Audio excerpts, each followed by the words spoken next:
Following our honeymoon back in the spring of 1974, Sue and I made a home together. Until then, we were building a relationship. After, we were living in one. And although aspects of the building process continue to this day, when we began living out our love under the same roof, abiding with each other, we began to discover the liberty that results from knowing and being known by someone in the context of loving intimacy. And that's what calls to me from John chapter 8, verses 30 to 36. It tells us that many of the Jewish bystanders, overhearing Jesus' clear, firm, direct, and poignant responses to their leaders in the preceding verses, chose to place their faith in him as a result. And that isn't surprising. The words of Jesus are always deeply compelling. But he challenged these new believers to become followers, not simply fans. He invited those who'd been moved by what he'd said to become true disciples by living in his message. He welcomed them to abide in it, to linger, dwell, be present, and make their home within its depths.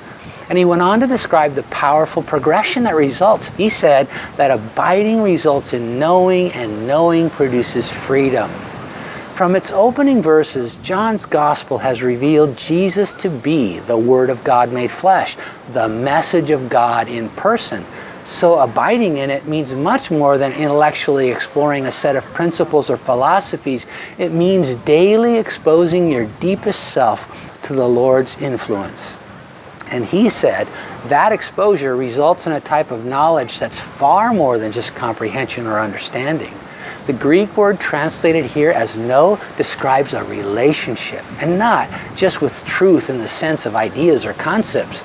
In fact, in John 14:6, Jesus described himself as the truth. When we live under the sway of the living Word of God, our relationship with him becomes deeper, more intimate, more, personal. And Jesus was saying relationship with him is what produces true freedom in our lives. That provoked a strong rebuttal from the religious leaders who shouldered their way back into the conversation at this point.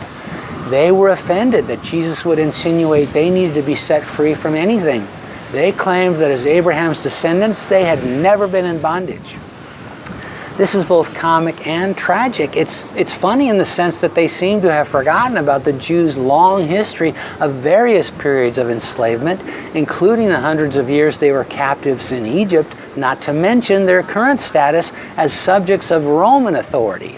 The tragedy is their insistence on a delusion of freedom kept them from being incented to pursue the real thing.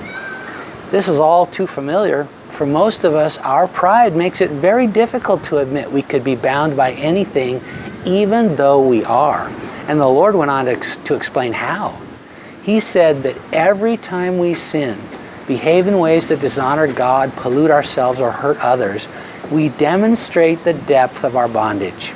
Even though we'd like to think otherwise, our actions reveal that we are powerless against our own fallen natures. But in verse 36, Jesus declared his authority as the Son of God to end our captivity and liberate us fully.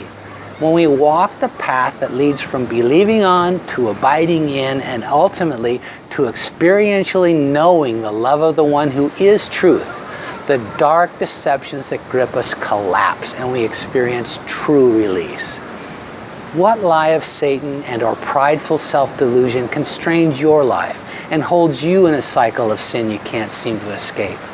Jesus invites you to move beyond baseline belief and learn to abide in him so you can know the truth that will set you free. Free indeed.